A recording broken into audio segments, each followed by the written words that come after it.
is Focus with Jack Caudill. And good evening, I'm Jack Caudill. Welcome to this month's edition of Focus. This month we're talking about local business success stories. Three people with us to talk about that. Dwight Patterson is the CEO and founder of GenPro Energy Solutions. Mark Tilson is the president and co-founder of Native American Natural Foods. Tim Syme, one of the owners of Jolly Lane Greenhouse. And the U.S. Small Business Administration says there are more than 85,000 small businesses here in South Dakota, making up 99% of the businesses in the state. That employs more than 209,000 people, 59% of the workforce here in the state of South Dakota. Three business success stories, as I said, with us today. GenPro has shown huge growth since they were founded in 2003 right here in Rapid City. Native American Natural Foods has found success with the Tonka Bar. They were founded in 2005 down on the Pine Ridge Reservation. And Jolly Lane Greenhouse has been a family business here in the area now for 4 decades. Dwight, we're going to start with you. So how did GenPro get started? What was the original vision that you had for the company when you got this going? Yeah, thanks, Jack. So originally when I started GenPro Energy Solutions, it was really all about being able to deliver water in an economical way during the drought that we were experiencing. And we literally looked at technologies that would be cost effective. It was getting expensive for utility companies to maintain their power lines way out in the middle of 7 to 9 miles away from a typical road for cattle, and solar water pumping was a cost-effective way to do that, and that's how the company started. And then you, from there, branched out into some very significant other directions. We did. So in the early days, we had about 200 dealers nationwide that we took over from a company that was distributing and importing from Germany, and through those relationships, we started working closely with our dealer network and giving education in the renewable energy sector for NRCS and different government agencies. Through those different relationships with our dealers, we started to look at other areas that there were opportunities in renewable energy. And those dealerships, some of those were electrical contractors. They had great relationships but lacked really understanding how to implement the technology. So we acquired some of those dealers and grew into really an EPC, which is an engineering, procurement, and construction company. So we not only did we do water pumping and distribution, but we started implementing solar technologies in residential, commercial applications, and later on in utility scale in municipalities across the country. Now, Mark, you have founded, you guys operate out of the Pine Ridge Reservation down in Caudill. You founded some other businesses. What was the impetus behind getting this one off the ground? We actually started Native American Natural Foods in the summer of '07, and we launched it here in Rapid City at the Black Hills Powwow. But before that, when the Pine Ridge Area Chamber of Commerce was first started, a group of buffalo producers had come to us and talked about their inability to find a market, and that the buffalo industry was really taking off. A lot of people don't know that Rapid City is sort of the center of the commercial part of the buffalo industry. But the native producers, either by scale or by market, weren't able to access that. And so we came up with this idea of why don't we do a value-added product, and presented it to them. They thought it was a great idea, but they said, well, we're not going to do this, but maybe you guys should. And Courtney Hunter and myself decided to sort of take the entrepreneurial risk. We had never been in the food industry, and introduced the product in the fall of '07, and then went into national distribution in 2010. How adventurous of a decision was that for you guys to get this thing going? Well, I think everybody who's ever been an entrepreneur, at one point in your process, you get to the point of saying, am I doing this? Am I going to take the entrepreneurial step and step off this cliff? You know, some people use the phrase that an entrepreneur is a person who gathers all the parts of the airplane, jumps off the cliff, and tries to put it together before you hit the ground. And I kind of like that analogy. We borrowed it. Carly and I we borrowed $1 million from the Native American Bank through the BIA loan guarantee program, and decided to launch it. It was a huge risk because the category did not exist. There was no meat and fruit bar category. So we were walking into places like Whole Foods or Vitamin Cottage or Natural Grocer, and trying to convince them to take a product, and they said, well, it doesn't really fit in our bar category, it doesn't really fit in the jerky category. So we would say, well, that's great, put it by the cash register. And it took off so fast that now every major food company in the country is in the category. The category's attracted over $800 million worth of investment. And so we're still one of the leading companies in the category, but we're not the leader because you have General Mills and Hershey and many multi-billion-dollar companies who are now playing in the category. And so we still struggle for capital and growth. And the second thing we've done is now we've launched a new group called Tonka Resilient Agricultural Co-op, which is a way of trying to drive the impact back and get more Native people into raising buffalo and participating in the growth of this really exciting new entrepreneurial activity that's happening in agriculture, started, kind of based here in South Dakota, but all over our region. Now, Tim, a little bit different with Jolly Lane. This is a family business now, 4 decades. Your father, Dean Syme, bought the greenhouse out there. How did that all get started and get built into what it is today? Well, it started in 1970. My dad went to trade school for auto body and fender work and actually worked at the local Chevrolet garage. And his boss acquired some real estate in Rapid here that had a greenhouse down off of Maple Avenue. And so his first year he grew tomatoes for production in there, and that wasn't very successful, and he became acquainted with a gentleman out in the valley where we're at today that had a small greenhouse and looking to sell it. So in 1971, that was the next step, and it was a family business. He had 5 kids. He liked to keep us all busy, and the opportunity, I guess, was there, and it's been a successful business, and we've enjoyed, I think, being part of the community, of course, and it's grown a lot through the years. It's taken, of course, as any small business, a lot of hard work, dedication. There's always struggles and challenges along the way, but it's provided, and we've enjoyed doing it immensely through the years. Now, all of these businesses have grown a lot over the years. Out of the greenhouse, how do you guys decide when is the time for growth? When is the time not to shoot for that? I don't know if always we have a lot of plan in place, but it seems to happen at the right time. Sometimes when we've hit down times in the economy, our business doesn't typically suffer from that because we've learned that if times are tougher, people still are going to enjoy something, and many times that something is spending more time at home, which means they spend time in the garden, the landscape, doing their thing that may be less expensive than going on vacation for the year or something. So, we've really been fortunate, I think, that it's something that everybody can relate to and enjoys doing for the most part. Mark, how about you? You guys started, you said you're continuing to grow out there. How do you make those decisions on when to shoot for that growth and how far to try to take it? Well, we've learned the hard way, and the real way we make the decisions is we actually sit down with the buyers, the larger buyers, and we give them the prototype products, and we really find out, because we're so small, we try not to make anything we don't have a buyer for. And then we've developed incredible relationships, with Natural Grocery by Vitamin Cottage, or Joe Rogan's Onnit.com, Maximum Human Performance. We developed the Warrior Bar with them. We recently released the Elk Bar, which was the most successful launch that they've ever had of any product. And so we kind of really focus on our niches and try to avoid having to go into head-to-head competition against multi-billion-dollar corporations. And one of the key here, to be honest, is South Dakota's tourism industry has been a big help to us, because people come out here, they'll pick up a Tonka bar at one of the tourist shops in town, or at the market, or at the Red Root Co-op, or a family thrift, and they'll pick one up, and then they'll take it home with them and take it to their local store and say, we want this. So in many ways, the South Dakota tourism industry has really been a big help to launching Tonka Bar, to be honest.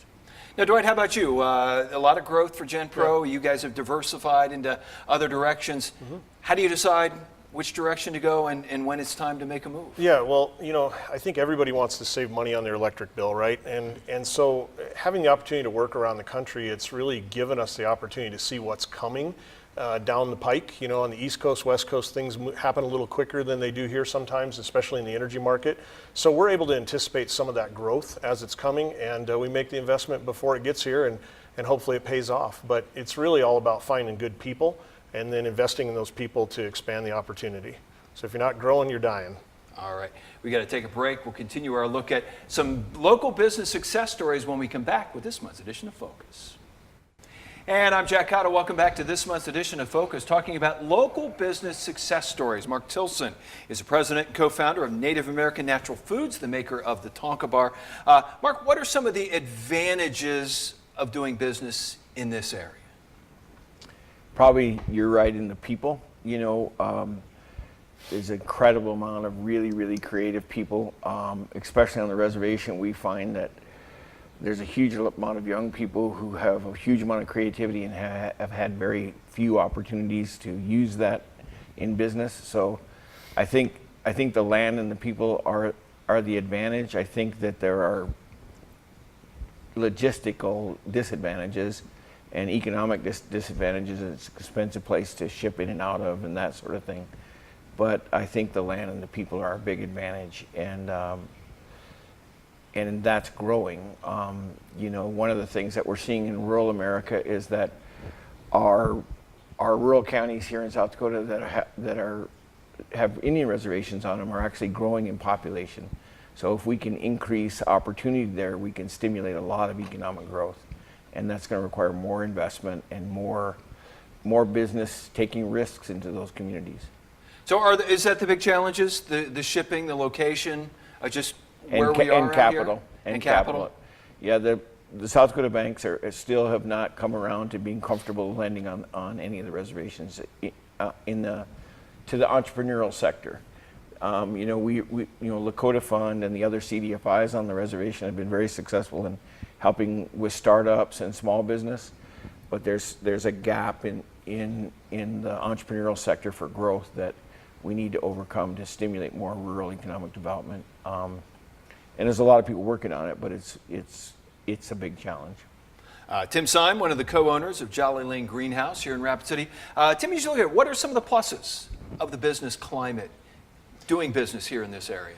Well, I think, number one, we have a lot of agriculture and we have a lot of area and space. And, you know, I think to some degree the homeowners and people living in our area have larger lots and so forth, where outdoor gardening and spending time in the outdoors is a big part of the summer activity. We have, of course, a fairly short growing season in Rapid in the Hills area, but so when spring comes around, I think people are really eager to get out and enjoy the outdoors and the passion they have for the outdoor activities, and gardening is one of the huge things we see. And I think there's been a lot of growth in the last probably 8 to 10 years with the gardening aspect. A lot of people have become want to be more conscious of where their fruit's coming from. And I think they get a lot of rewards from growing their own food, and the fact that it's chemical free, probably, if that's their choice of how they grow it. And so it's a health benefit all the way around, from the time you spend outdoors to the fact you're harvesting and providing healthy food for the table.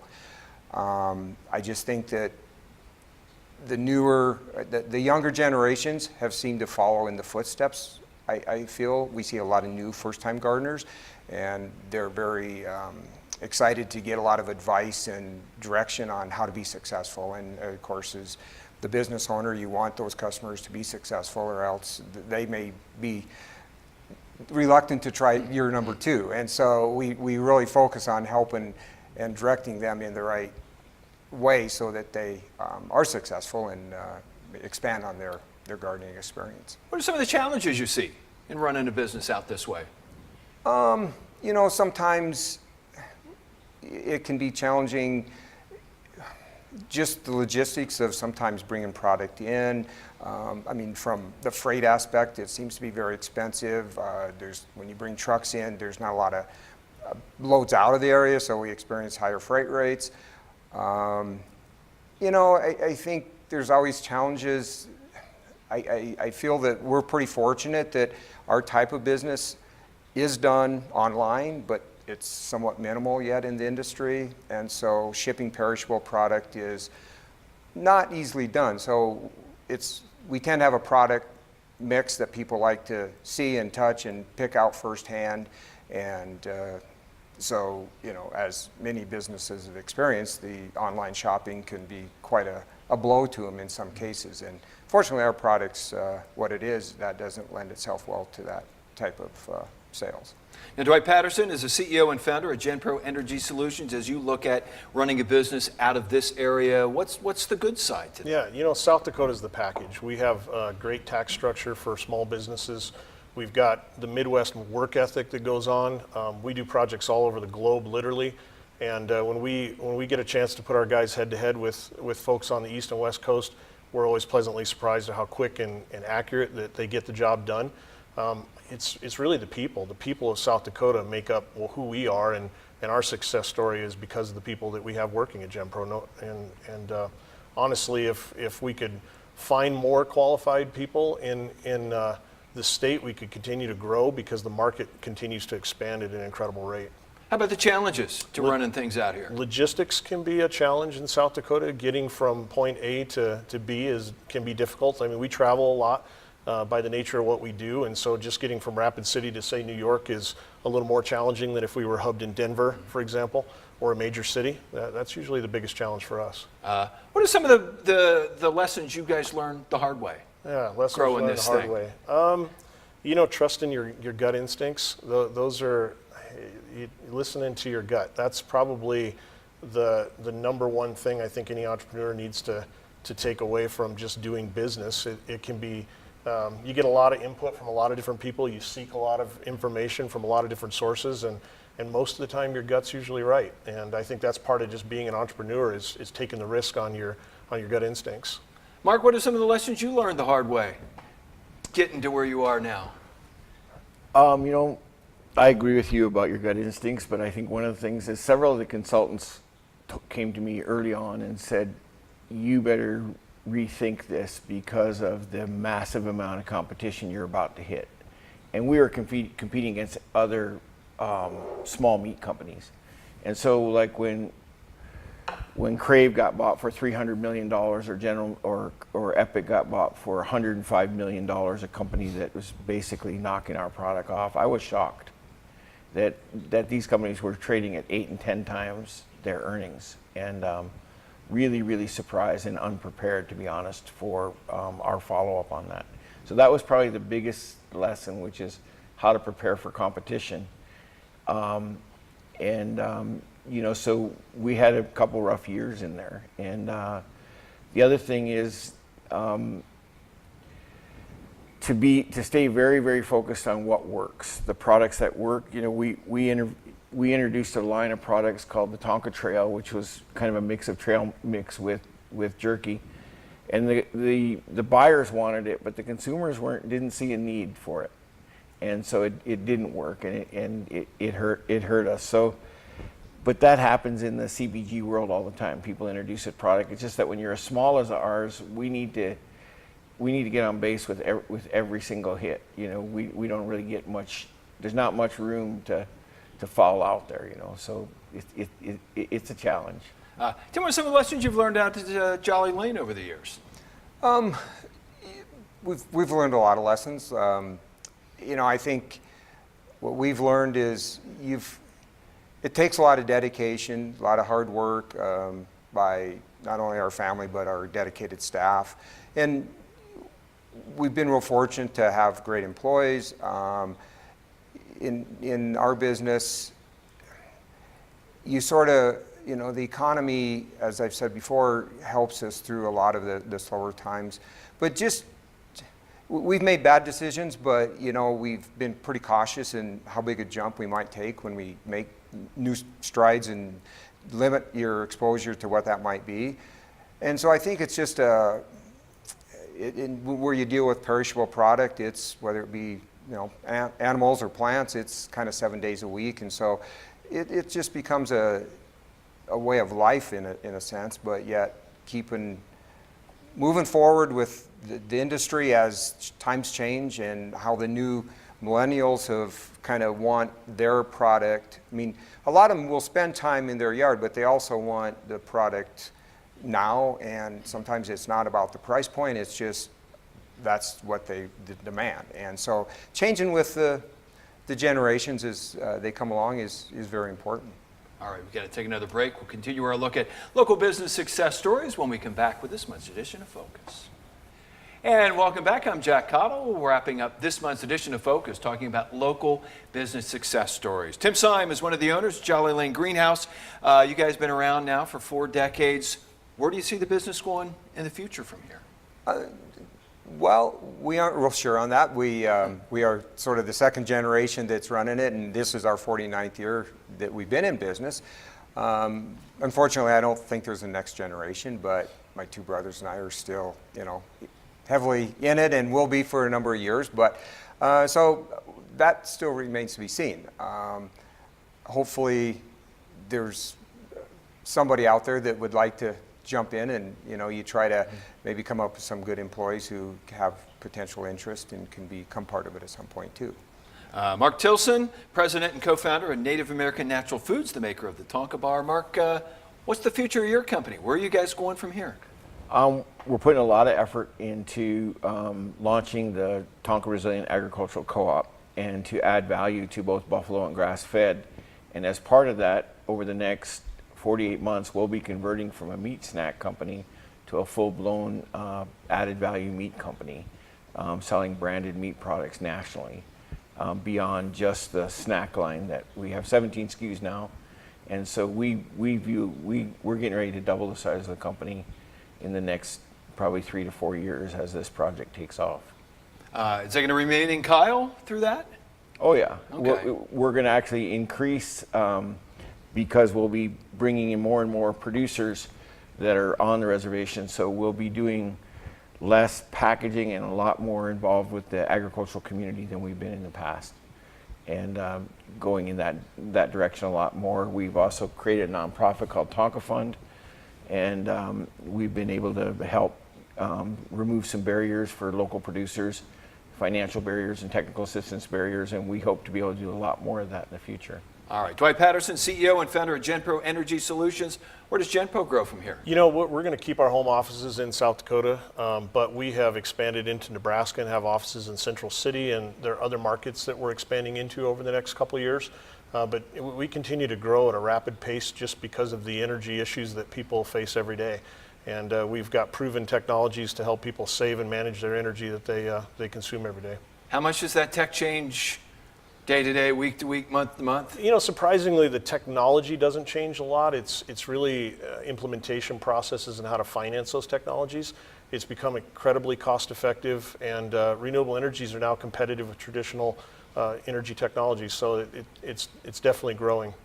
And almost out of time here, Mark, looking at entrepreneurships in general, how much more satisfaction is it knowing that you guys took this from the ground up and away you went? Well, everything, I've helped start a lot of businesses, so I like that kind of stuff. So I think there's a lot of satisfaction in it. The challenges, the financial challenges are real, and sometimes you worry, did you get yourself in too deep or not? But it's a rewarding challenge, and if you enjoy creativity, and if you enjoy that kind of daily challenge, I'd encourage people to do it. I hate to cut you off, but we're out of time. Dwight Patterson, Mark Tilson, Tim Syme, thank you guys for coming. Thank you for watching. See you again the first Sunday night of next month.